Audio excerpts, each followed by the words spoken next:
നിലാവിൻ്റെ പ്രണയം. അത് നിലാവുദിച്ചു നിന്നൊരു രാത്രിയായിരുന്നു. ആകാശത്ത് വെള്ളിപ്പാത്രം എന്നോണം പൂർണ്ണചന്ദ്രൻ തിളങ്ങി നിന്നു. താഴെ ശാന്തമായ പുഴയുടെ ഓളങ്ങളിൽ നിലാവിൻ്റെ വെളിച്ചം നൃത്തം ചെയ്യുന്നുണ്ടായിരുന്നു. അക്കരെയുള്ള മാഞ്ചുവട്ടിൽ പ്രണയത്തിലാണ്ട രണ്ട് ഹൃദയങ്ങൾ, അമലും ആതിരയും, പരസ്പരം ചാരിയിരുന്നു. പകൽ സമയത്തെ തിരക്കുകളിൽ നിന്നെല്ലാം മുക്തമായി അവർ ആ നിമിഷം ആസ്വദിക്കുകയായിരുന്നു. അമലിൻ്റെ കൈകൾ ആതിരയുടെ ചുമലിലൂടെ ചുറ്റിയിരുന്നു. ആതിര അവൻ്റെ നെഞ്ചിലേക്ക് തലചായ്ച്ച് കണ്ണുകൾ അടച്ച് പുഞ്ചിരിച്ചു.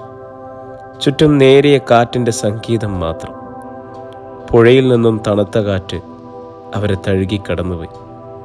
എന്തൊരു ശാന്തതയാണല്ലേ അമൽ? ആതിര പതിഞ്ഞ സ്വരത്തിൽ ചോദിച്ചു. നിന്റെ സാമീപ്യമുള്ളതുകൊണ്ട് ഈ നിലാവിന് പോലും ഇത്ര ഭംഗി. അമൽ അവളുടെ തലമുടി ഇഴകളിൽ തലോടിക്കൊണ്ട് പറഞ്ഞു. അവൾ മുഖമുയർത്തി അവനെ നോക്കി. അവരുടെ കണ്ണുകൾ ഇടഞ്ഞു. ആ കണ്ണുകളിൽ പ്രണയത്തിൻ്റെ ആഴം അവർ തിരിച്ചറിഞ്ഞു. അമൽ പതിയെ അവളുടെ മുഖം കയ്യിലെടുത്തു. നെറ്റിയിൽ മൃദുവായിട്ടൊന്ന് ചുംബിച്ചു. ആതിരയുടെ ഹൃദയം ഒരു പൂമ്പാറ്റയെപ്പോലെ ചിറകടിച്ചു. ഈ നിമിഷം എന്നെന്നും നിന്നോടൊപ്പം ഇങ്ങനെ ഇരുന്നിരുന്നെങ്കിൽ എന്ന് ഞാൻ ആഗ്രഹിച്ചു പോകുന്നു, അമൽ പറഞ്ഞു. എനിക്കും. ആതിര അവൻ്റെ കൈകളിൽ പിടിച്ചു ചേർത്ത്. അവർക്കിടയിൽ വാക്കുകൾക്ക് ആവശ്യമില്ലായിരുന്നു. ആ നിമിഷം അവർ പ്രണയത്താൽ നിറഞ്ഞു നിന്നു. പുഴയുടെ മറുകരയിൽ നിന്നും ഒരു രാപ്പാടിയുടെ പാട്ട് കേട്ടു. ആ പാട്ട് അവരുടെ പ്രണയത്തിന് ഒരു താരാട്ടായി മാറി. കുറച്ചു നേരം കൂടി അവർ മൗനമായി അവിടെയിരുന്നു.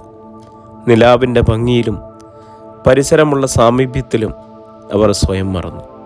പ്രണയം ഒരു പുഴ പോലെ അവരിലൂടെ ഒഴുകി നീങ്ങുകയായിരുന്നു, ശാന്തവും സുന്ദരവുമായി.